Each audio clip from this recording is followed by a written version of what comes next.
everyone. If you're new here, welcome to Life with Courage. This channel we talk about parenthood, we talk about family, we talk about marriage, we talk about business, we talk about everything. We talk about lifestyle in general. So if you're new here, know you're going to be receiving a lot of valuable content which you're definitely going to enjoy and you're going to learn from. And if you're not new, if you're a returning subscriber, I appreciate you so much. Thank you so much for always coming back. That means if you're new here, please make sure you subscribe to this channel and officially join the family. And if you haven't liked my videos yet, please go back, like my videos, and also make sure to share this link, guys, so that other people can come and join the family. We need to grow, we need to grow, we need to touch more people, we need to impact many more people with what we are doing on this channel. So in today's video, I'll be talking about domestic violence. It is a continuation of the episode 1 domestic violence series we had in our previous video. I'm going to put the link of the video down in the description box, so make sure you check it out in order to follow up with what happened at the start and how it's going on. So we'll continue with the second episode of the domestic violence which one of our subscribers suffered in the hands of her ex-fiance. Stay glued to this video because you're definitely going to be amazed at how she survived.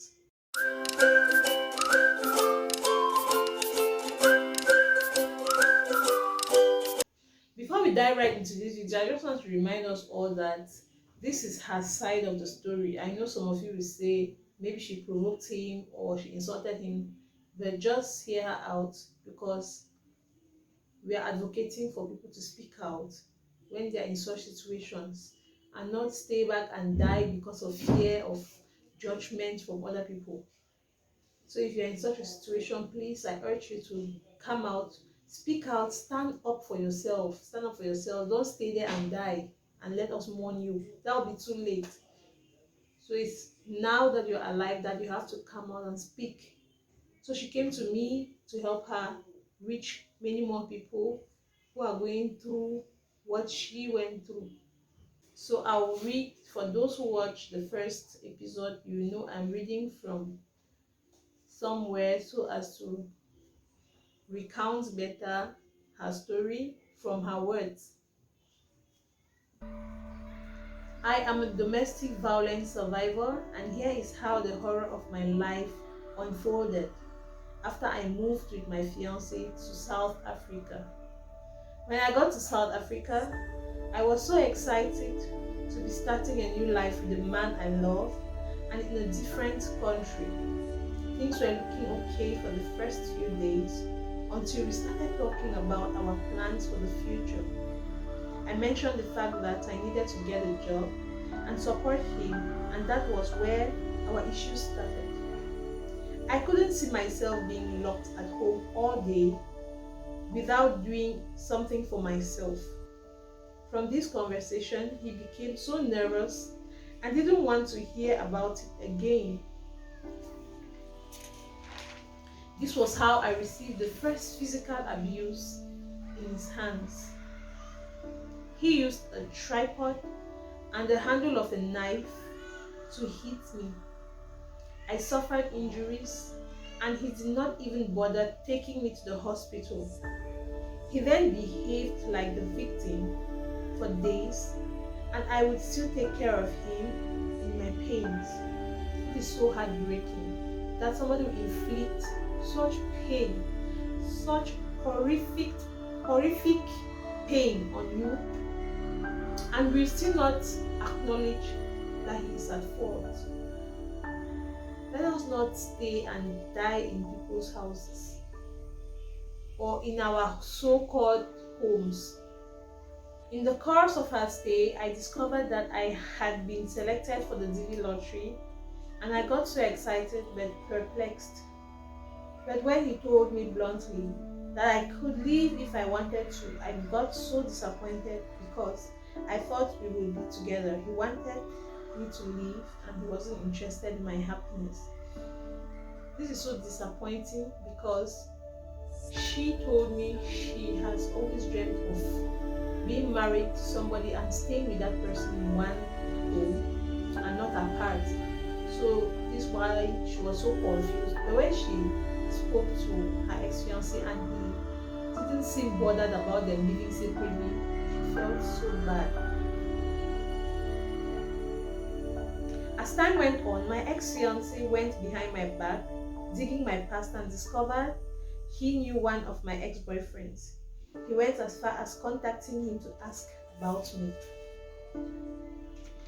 His jealousy and narcissistic behavior grew by the day, and he beat me at the slightest opportunity. This is so controlling. This is so insecure of somebody. How can you go to that extent of going back to her past? How does it concern your future? How does it concern your present? I don't get it. The insecurities were so many, and she kept supporting every other thing he was doing. He did a lot. I think she couldn't even tell me because she said they were so painful to her. So these are the ones she could open up and talk about. The guy was so narcissistic. The guy was so controlling. The guy was so insecure, and his inferiority complex was just out of place. There was a time I discovered I was pregnant, and he brought some pills and insisted I took them, not minding the effects. He even put the pills in my drink without my notice because I was refusing to take them. He revealed this to me after days of bleeding. I was so shocked and scared for my life. Guys, at this point, I don't know why she kept staying there, because she doesn't even know the number of times he had put these pills in her drink or in her food without her noticing it. Just so that she never gets pregnant for him. It's too bad. It's too heartbreaking. I'm just thinking if I were in her situation. Some people now survive this. She was so lucky to have survived it actually. Because they actually went to the doctor, and the doctor advised that they stop taking the pill because it was affecting her. It was changing her reproductive cycle and changing things in her system. But this guy, when she refused taking them, he decided to resort to other methods, sneaking the pills whenever she's eating or drinking. So thank God that she actually came out of it alive, because it would have been a different story today. I became suicidal and tried to take my life twice, but failed at every occasion. I didn't know how I was going to cope, starting all over from scratch if I left him. This is one thing that makes many abused persons remain in that situation, because they don't know how to start all over. They don't even want to think about it. They don't want to think about going back to where they were before. So they prefer to remain in that situation and endure, hoping that it's going to change. If you are in that situation, I'm telling you right now, you better come out of it, because it isn't going to change. You better leave when you are still alive. Do not leave there when you are a corpse, or do not be taken out of there when you are dead. Do not think that it will be so difficult to start all over. It will take some time to balance. It will take some time to get back on your feet, but you will definitely be better than being in that home and being tortured and losing your life. So I decided to try and find out why he was behaving that way and hired a private investigator. This was after she had endured all the beating, all the emotional abuse. She decided to actually find out, because she was interested in making it work. Actually decided to find out. This was when I realized I had to find a way out. He had been cheating on me since our engagement, conversing with different women on social media about intimate things, planning to dump me in South Africa, and he did not even love me in the first place. He claims I forced myself on him. Like, seriously, are you a child? Are you a kid to say a woman forced herself on you and you agreed and took her to South Africa from Cameroon? She actually sent me all the messages, all the screenshots, but due to anonymity, she decided to be anonymous. Actually, she said I shouldn't post those ones, I shouldn't put them up because it would be so obvious that she was the one. So I just decided to talk about them. The messages are heartbreaking. How this guy is talking with his friend on how he will tell the girl to go visit her uncle, and when she gets there, he will just write a message to her telling her not to come back. That was over between them. I'm like, who was that? How can somebody be so cold to think of doing such to somebody when the person is not in her country of origin? These were the painful revelations I got. He left South Africa for Cameroon one day and never bothered telling me about it. I had no job, no money, and I started calling and begging for help.